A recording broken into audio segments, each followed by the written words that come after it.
Welcome to Seven Figure Fitness Business with your hosts. I'm Andrew P. and this is Andrew G. Hey guys.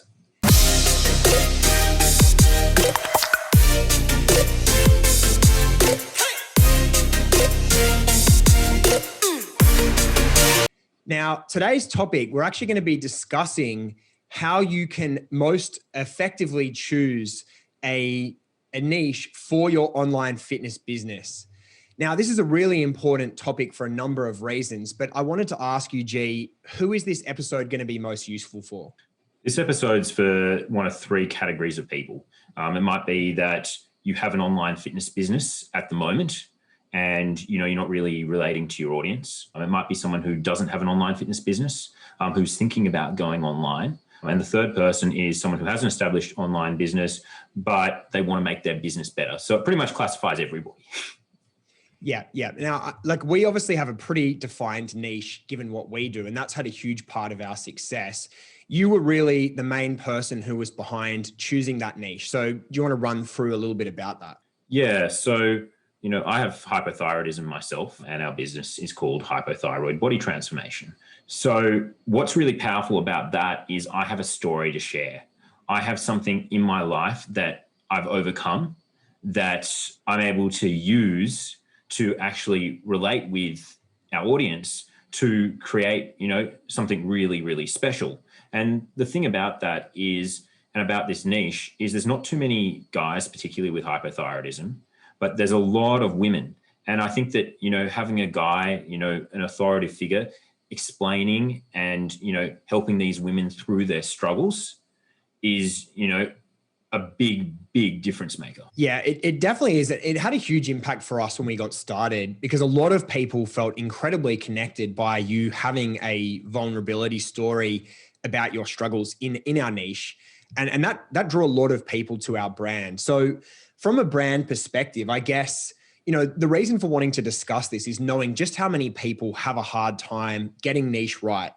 Even for me, I see a lot of people who they don't know how far to niche down, or they don't know, whether they've niched down enough. So how do people go about actually finding the correct balance with this? Yeah, it's a tough one because, the first thing I'm going to say, we're in the world of marketing, so it's test and measure, right? You're always going to be trying out different things. And I think, one thing is people often commit to something too early. They go out there and they design an entire program and, then they go back and see if it works, and then the marketing doesn't work.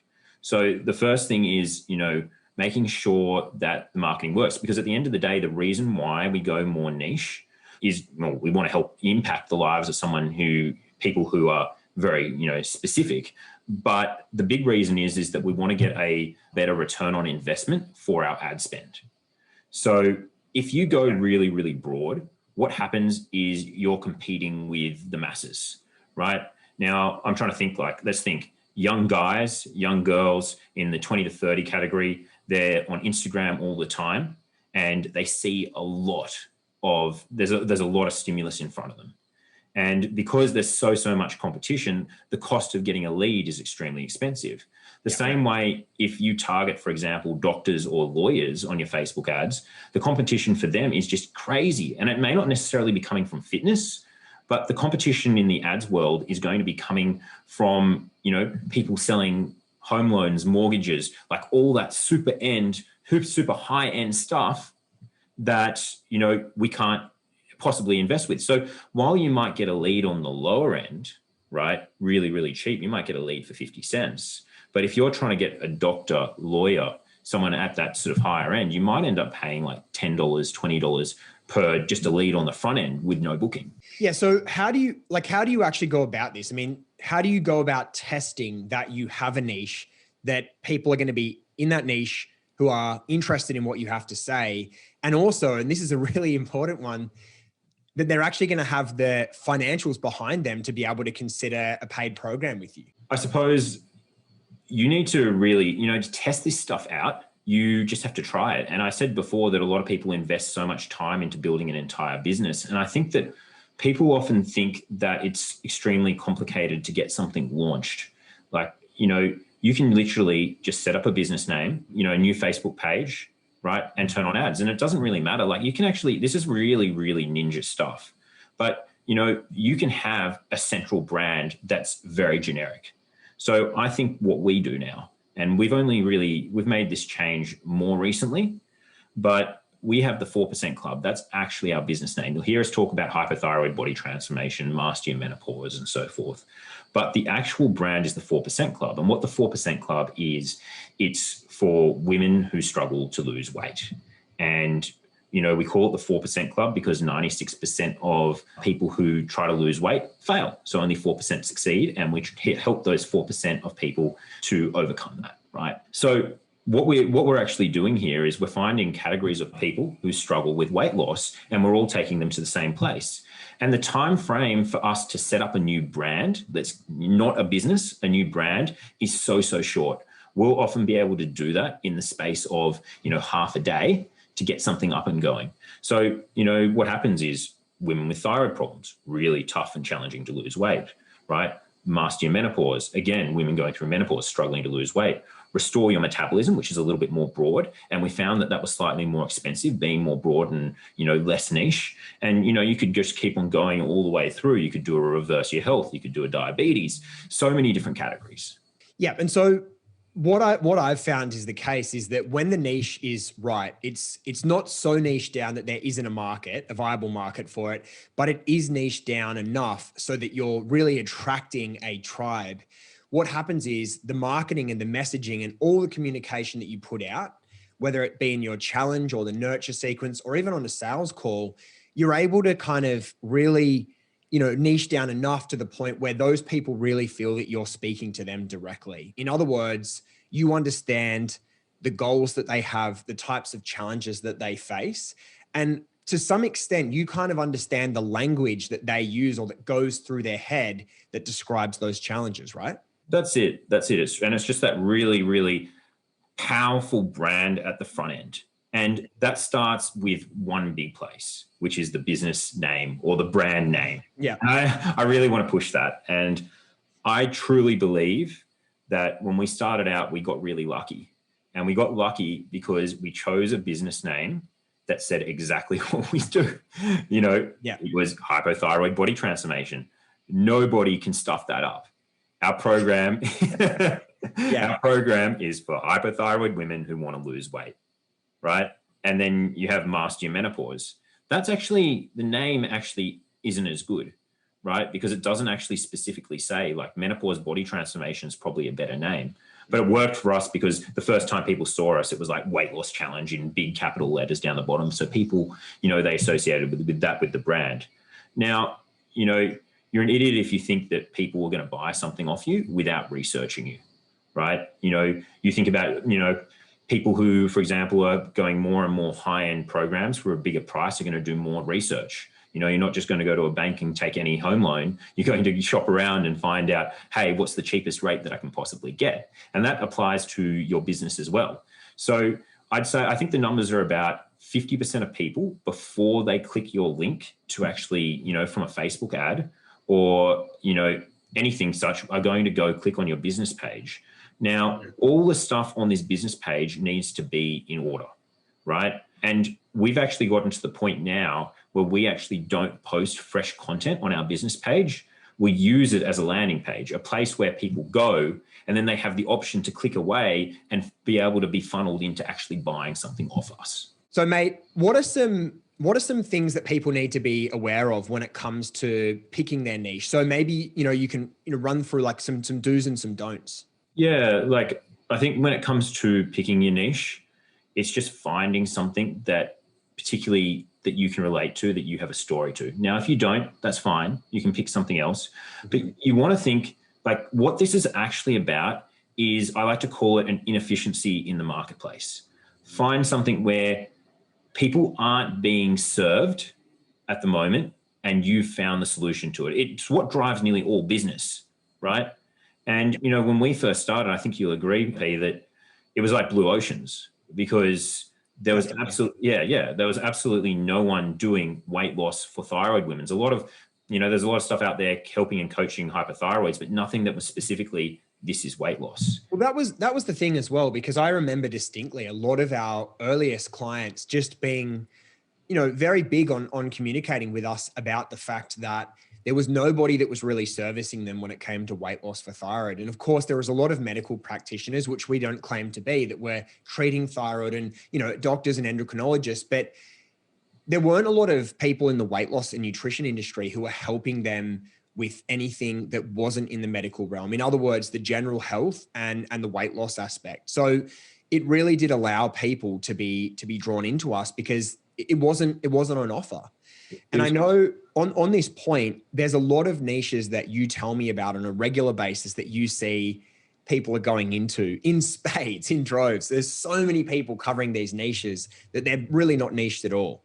Yeah. I'll just touch on something else. It's like, it was so incredible, the connection that we first made with these women, right? Some of them that, we constantly got this feedback. I've never seen anything like you guys before. And the first group that we ever ran was so special, because there was this huge sense of community, this togetherness. That they hadn't ever seen a program for women with thyroid problems. And, a lot of our women coming from particularly the country, felt like they were alone, and now they were together. And a lot of them even met up with each other in real life. Yeah, I remember that. There was a lot of community because of the niche and the strength of that niche. So definitely niche and brand and community all fit in as one. Now, just to return to the question earlier, what do you see as being some of the over-serviced niches that really aren't niched at all? Busy professionals. Yeah. Now, busy professionals is a really, really interesting niche, because what people think they're going for is they think they're going for people who have money. Yep. People who work in an office have money. People who are a doctor, a lawyer, and so forth have money. Now, the issue with this is that everyone is competing with the same people. If you have a look on Facebook, how many people are marketing towards busy professionals, right? Well, that's it. There's a lot of people, and the problem with that as a term is, everyone feels like they're busy, right? So it's kind of, it seems smart because you're not really excluding anybody, but that's just the problem, because that's not how niching works. Is that if you come up with a niche that hasn't actually excluded anybody, it's not going to be successful. And we've touched on this in conversation before, which is that, tell me somebody who has a job that doesn't think they're busy. Everybody, whether they are or not, everybody likes to think they're busy. So effectively your niche is people who have a job, right? Which it's not going to work. Yeah, exactly. And one way you could take this a step further is you could break down those occupations. Yep. And you could actually target them individually with your ads and funnel them back to the same places. So, this is a quick change that some of our clients have made is it's they want busy professionals, but, then they break it down. Weight loss program for accountants, weight loss program for nurses, right? And, you break them down and it's just the advertising campaign that changes. And all of a sudden you've then, pushed everyone to that same place, the busy professional place. Yeah, I mean, nurses have some really specific things, right? A lot of nurses do the night shift. A lot of nurses, they have to do long hours. So for them, time is of the essence. These things are important because you need to know the communication that directly speaks to that industry or to that target audience, whether it be industry related, age related, something that's like a medical issue related. There has to be a general sort of challenge and goal that they struggle to achieve. Yeah, and nurses is an absolutely fantastic niche because they've got so many of those things together. For starters, there's nursing, there's a real community. They understand each other. They really, really value their health. They're problem aware, right? They're completely problem aware. They know the consequences they're facing. They're in the eye of all of the, patients coming through the door. Mm-hmm. So they actually, they know all these things and they're expected to be somewhat of a role model. Yes. You can't have a fat personal trainer, right? It doesn't work. In the same way, nurses constantly have an identity crisis that they face every day if they're not healthy themselves because they're helping people try to be healthy, right? Yeah. So, that's just a prime example. Now they might, I actually don't think there's too many programs out there targeting specifically nurses. And, you know, I'm going to touch on another point here. It's like nurses aren't the top end earners, right? They're not a doctor. They're not a lawyer. But I'm going to argue that there's a lot more money to be made off of them as opposed to, you know, the higher end. Now, you know, it might sound a little bit backward, but let me explain.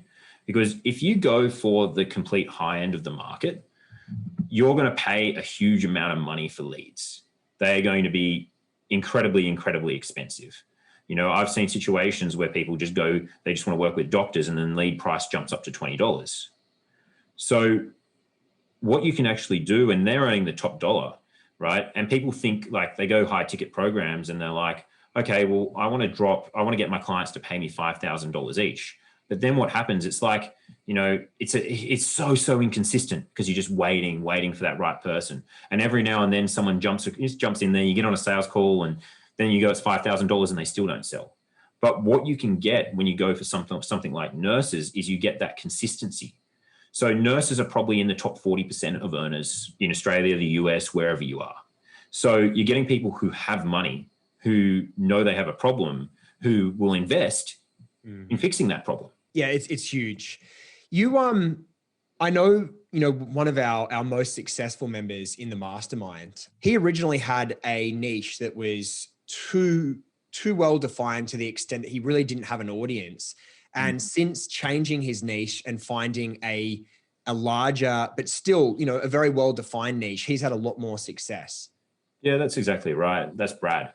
Brad's now got a $2 million run rate. So he's absolutely killing it. Yeah. As soon as he really found, you know, a more specific niche for who he wanted to work with. Right. I wanted to just ask, because I think this is important. Like, it would be helpful. Like, I want you to really unpack, like, what was the niche that he had and why do you think it didn't work? Yeah. So he was working with bariatric women. Right. Yeah. And, you know, you might think that bariatric women might be similar to hypothyroid. And I think that's one of the reasons. I think he had a lot of patients who had gone through bariatric surgery. Mm-hmm. Now, the issue is that targeting bariatrics on Facebook, finding them anywhere on the internet, how do you actually find someone who's gone through that? People don't openly admit to that. And are they going to be a part of support groups for bariatric? That's probably the number one place to find them.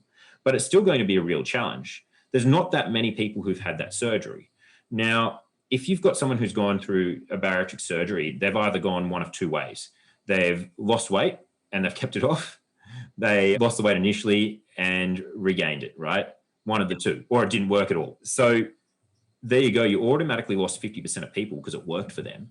Then you have that 50% who it didn't work with. Now, women who've had bariatric surgery, which is who he was going for, I think he was going for men as well, they're pre-qualified to be looking for a silver bullet.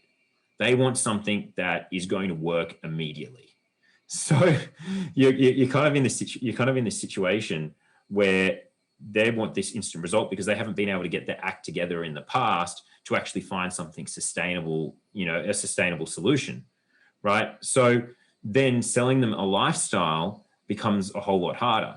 Now, what we had a problem with doing was really finding these women. Then when we got them on the phone, you know, they were often, you know, they generally fell into the category of being victims, and trying to sell them, they didn't normally sell very well. So it's just an example. And we didn't know that. Like, as a coach, I said, yeah, go for it. Let's give it a go. You know, I definitely had my reservations, but, you know, the critical thing here is test and measure.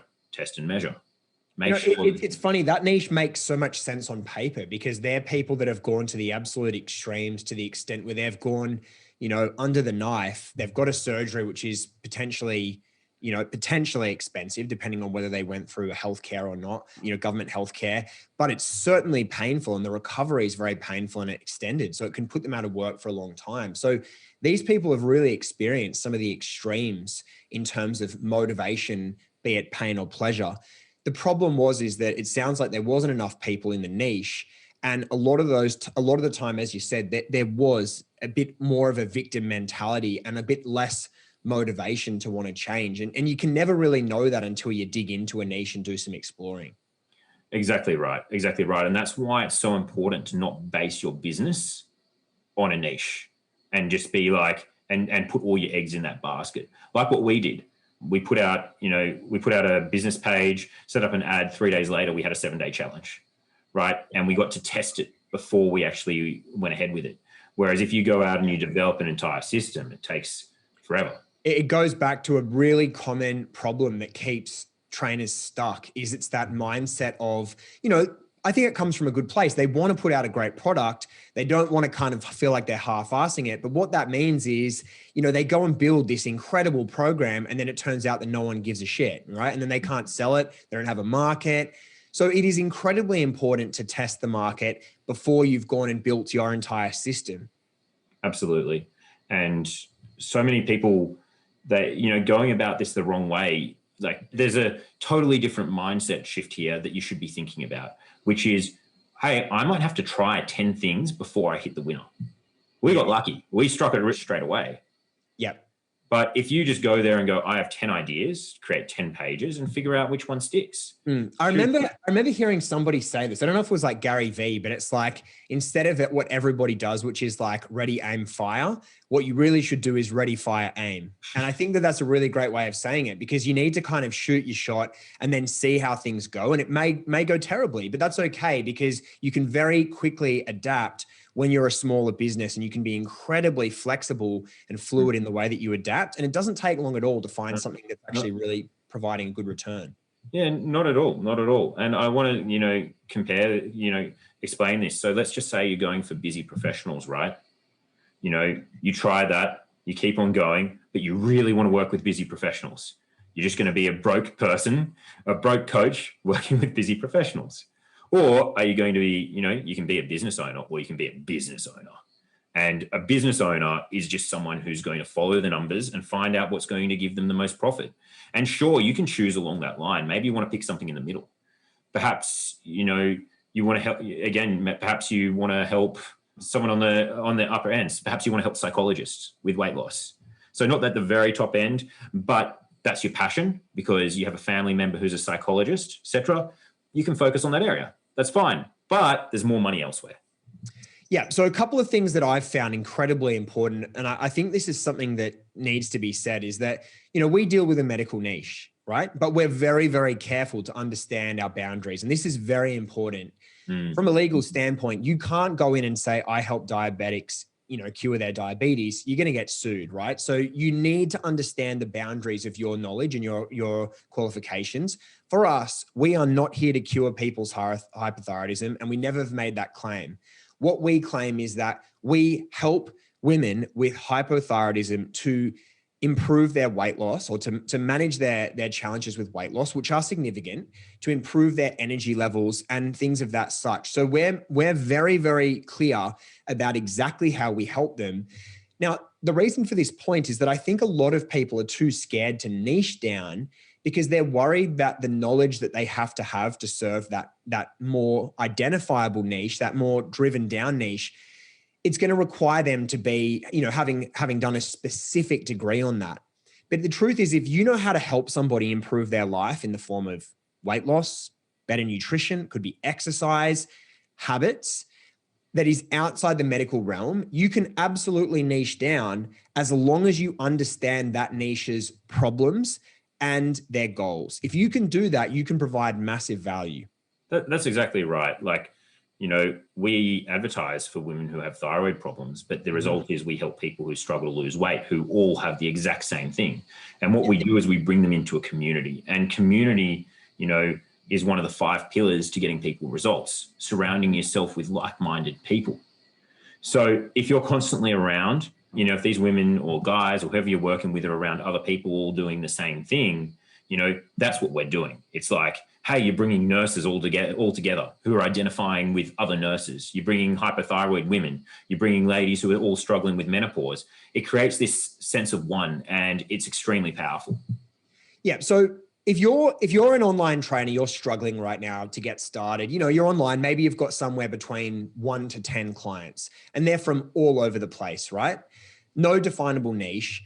How does someone actually make the transition, do you think, to just kind of getting this whole process started? Well, I think there's a number of ways. that you can get going. And I think the first thing is that you get out your pen and paper or keyboard. Yeah, no, we're not in the 80s anymore. And you're going to write out all the different ideas that you could possibly, all the different types of people that you could possibly serve. Yep. Go back and think about your own history, where you've been, because a lot of the time people become personal trainers because they've been through their own struggles, right? Write down all of those things. If it could be someone, a family member, a partner, someone who's gone through something really specific. Perhaps they even want to be a face in the business as well. Go find a business partner who's been through one of these things. Maybe it's that you find a client who's gone through your program and get them to talk and get them to be a face of the business. It's a fantastic way of outsourcing yourself from, being the face of the business, particularly if you don't like being on camera and you don't like talking. And, once you've got this list, go make a whole bunch of different Facebook pages, right? Now, based off that, that's if you're running ads, and then you just run a small amount of money to each of those and figure out what's going to work best. Alternately, I think that asking around and seeing if you can find people who would like to do the program. I would then, from here, I would go around and search for communities of people because they already exist on Facebook. So, if you're going out there and you want to work with PCOS, find a PCOS support group, right? And see, what's happening in there. How are people interacting? See if it's something that you think would resonate with that market. Guy or girl, if depending. Sometimes there are all female groups, generally all female groups of PCOS because it's not really a male thing. But guys are let in there. Like I've seen these groups and partners help out their wives and so forth. So I would actually go in there and just have a look, and you can add some of them as friends, and you can just have a bit of a chat and see if they'd like to do your program. That's a really beginner sort of way to set things out. I've also seen people do some really cool stuff where they write a full story. So let's go to our business with hypothyroidism. I write an entire story about everything that I've been through. And this thing might be pretty long, right? It might be, let's say it's 1,000 words, right? Really, really, really long post, but it's all your struggles. Every single person that then likes that post or comments on that post, they've spent enough time to read what you've written. You then add them as a friend and start a conversation. And you literally just say, hey, I see that you read my post. Thank you for that. Now, you're not putting any call to action there. You're not asking people to buy your program directly. You're simply just sharing your story and then just starting a conversation with everybody that liked it, because you've overcome what they have, and status is that you are ahead of them and you can probably help them do the same things that you've gone through. Yeah, there's some really great points, man. And one thing I want to touch on is a lot of people, when it comes to the way that they tell their story, they make the mistake of making it all about them, and it isn't universal to their niche. And what I mean by that is you need to get really clever at telling your story in a way that is actually able to engage and pull the prospects that you're looking to appeal to into it. I remember when we got started, one of the things you did incredibly well was tell your vulnerability story, but you did use a lot of the words and the pain and the struggles that you faced. You were able to communicate that in a way that our audience really, really did sort of, relate to. And that was incredibly important in terms of our success. Yeah, absolutely. I think the big thing with it is think about all the biggest cuts you've had in life. Think about the worst stuff that's ever happened to you, and being able to share that openly and honestly, because it really makes a lot of people melt when they see, oh, that's the situation I'm in right now. And then they're like, but you've overcome that. And they're like, I need your help. I need to do the same thing. And, if you're just being real, genuine, and honest, people can see that when you're talking. Right. There is a huge amount of dishonesty in the weight loss, nutrition, and exercise world, because we're all seen as being, we all have to have this idealistic body and lifestyle because we're motivators. The problem is that a lot of people don't actually fess up about some of their struggles, and they come from a place of superiority, and no one really actually relates to that. So you have to be honest about the struggles that you've gone through. It's a tough thing to do, particularly for some people, but you've got to remember that it just makes you extremely, extremely relatable. And that's one thing that I've got told, 1,000 times while I've been doing this, that I'm just an extremely relatable person. And I think it's really important, like just a tip for, when people are filming these videos, it's fine to write up what you're going to say, but don't read it off it. Don't read off it. Don't, set it up on a teleprompter. Just talk from the heart, have a rough idea of what you're going to say, and get in an emotional place about it. Really think about how you felt at that time, because that means it's going to come across on camera. And I know that, AP, you've seen this before, but I made the mistake of, telling my story initially, just like completely raw when the business first started, opening up and sharing it. And then I scripted it out, read it off a teleprompter. And you remember that video just absolutely tanked. Like the information in there was better. More professional as well, but it wasn't. The thing is, it wasn't raw, and people like honest, raw, vulnerability. Exactly right. People want to, that people want to see a tear come out of your eye. People want to see and feel the journey with you. It's the same reason like why people watch movies, why people enjoy great sporting moments. It's because they want to feel emotion. And if you can get someone to feel emotion, that's how you get people to, relate to you and want to buy off you, because they want to spend more time with you. Yeah, no, 100%. So I feel like we've covered a lot of powerful stuff on the episode today. Is there anything specifically that you want to summarize or finish with on today's episode? I think we've covered pretty much everything. I think that the big thing is just really, really thinking about your niche, putting some serious thought into it, but not too much thought. Come across and come with at least 5 different different takes that you can actually use for your niche, and then just trial them. That's what marketing is. I'm going to say this over and over throughout podcast, but if you really want to make it in this industry, you're no longer a coach. You're an internet marketer. So thinking like an internet marketer is following the numbers. And that's one thing that we're going to talk about a lot, what I want to talk a lot to you about in the future, P, because that's something that really motivates me and drives me. And it's probably, one of the reasons why we've been so successful, because of that focus on letting the numbers dictate and drive the decisions we make and how we get our business to move forward. Yeah. So, I'm going to summarize predominantly where, we've discussed, I guess, not niching down so much that there isn't a market for it. There needs to be a viable marketplace. People need to be willing to want to fix their problem and to spend money on it. That's really important. But it also can't be so general like busy professionals, because really that's not a niche at all.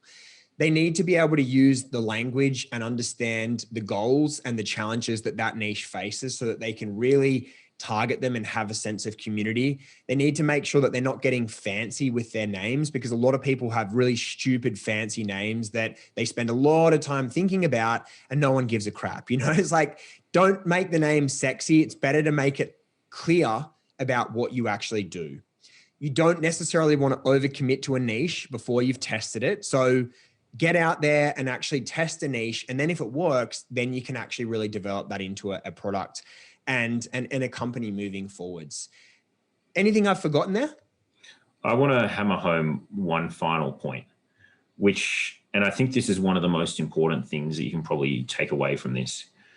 If you're wanting to sell busy professionals, the very, very high end, you want the lady driving her husband's Lambo with $1 million worth of jewelry around her neck.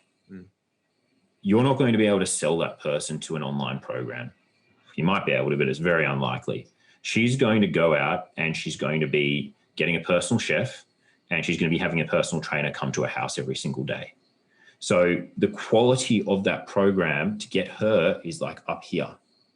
So that's one of the other reasons I don't recommend going down the busy professional route. I really recommend going down somewhere in the middle, like nurses, medical stuff like hypothyroid, PCOS, menopause, because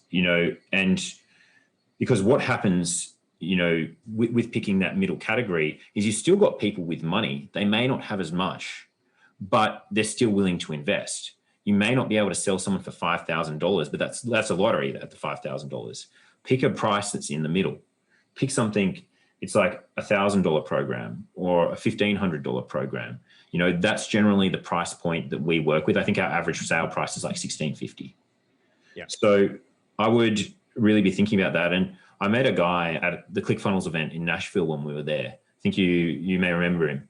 I never met him actually. You never met him. But he's doing 25 mil a year, considerably better than we are. And he was doing the exact same thing. When we compared our business models and what we were doing, price points, it was just crazy. But after all of our testing, all of my testing, after all of his testing, when we met up and had a discussion as two of the top minds in the industry, it was like, wow, how are we doing the exact same things? So, you know, it just kind of proves a point that he was going for that middle market. We're going for that middle market because it's where the return on investment is. And that's it. So, I mean, when you see what two of the people who are kind of at the top of the game are doing, and it's something very similar, there's definitely something in that. And I think for people to take away from that information. So, well, look, you know, thank you for tuning into another episode. And we want you to please go on and give us a 5-star rating on whatever platform you're listening this to. And we'll see you next time. Catch you later, guys. Oh.